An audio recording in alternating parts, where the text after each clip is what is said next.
नमस्कार, आप देख रहे हैं पंचतत्व और मैं हूं आपके साथ पूजा। बिहार की सभी सुरक्षित लोकसभा सीटों पर इस बार आमने सामने नए लड़ाके होंगे। इन सीटों पर एनडीए और महागठबंधन के घटक दलों के सभी उम्मीदवारों के बीच इस बार ये पहला मुकाबला होगा। इनमें कुछ सीटें गठबंधन के तहत दूसरे दल के कोटे में जाने से तो कहीं उम्मीदवार के बदल जाने से ऐसी स्थिति आई है। बिहार की 6 सीटें गया, समस्तीपुर, हाजीपुर, जमुई, गोपालगंज और सासाराम सुरक्षित हैं। गया में हम पार्टी के संरक्षक जीतन राम मांझी मैदान में हैं। उनके सामने पूर्व मंत्री राजद के कुमार सर्वजीत हैं।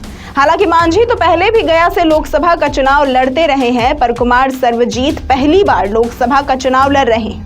ऐसे में इन दोनों प्रत्याशियों के बीच पहली बार मुकाबला हो रहा है। इसी तरह से समस्तीपुर में लोजपा आर के उम्मीदवार शांभवी पहली बार चुनाव लड़ रही है। वो जदयू के मंत्री अशोक चौधरी की बेटी है। यहाँ पर कांग्रेस ने अपना उम्मीदवार घोषित नहीं किया है, पर जो भी होंगे उनके और शांभवी के बीच पहली लड़ाई ही होगी।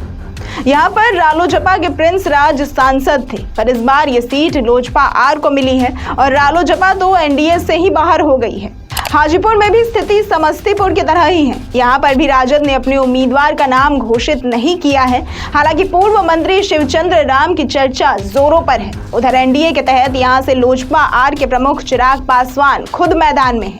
वो पहली बार हाजीपुर से चुनाव लड़ रहे हैं। यहाँ से उनके पिता रामविलास पासवान 8 बार और उनके चाचा पशुपति कुमार पारस 1 बार सांसद रह चुके हैं। यहाँ पर भी एनडीए और महागठबंधन के उम्मीदवार के बीच का मुकाबला नया ही होगा।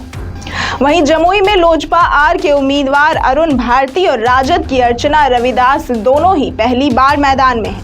जमुई से पिछली बार लोकसभा का चुनाव लोजपा के चिराग पासवान जीते थे, पर इस बार उन्होंने अपने बहनोई अरुण भारती को यहां से मैदान में उतारा है। सासाराम में भी पहली बार भाजपा के शिवेश राम मैदान में है। यहाँ पर भी महागठबंधन के तहत कांग्रेस को लड़ना है, पर उसने अभी तक अपने उम्मीदवार की घोषणा नहीं की है। यहाँ पर भी कांग्रेस उम्मीदवार से शिवेश राम की पहली बार ही लड़ाई होगी। इन 6 सीटों में से सिर्फ गोपालगंज ही एकमात्र ऐसी सीट है जहां से वर्तमान सांसद को ही टिकट मिला है।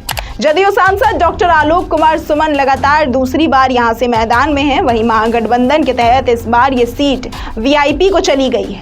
वीआईपी पहली बार यहां से चुनाव लड़ेगी। राज्य की 6 सुरक्षित सीटों में 3 लोजपा आर को मिली है।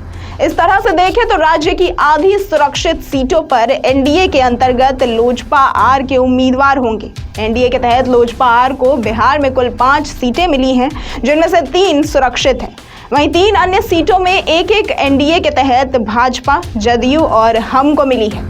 ऐसी ही तमाम खबरों और जानकारियों के लिए देखते रहें पंचतत्व।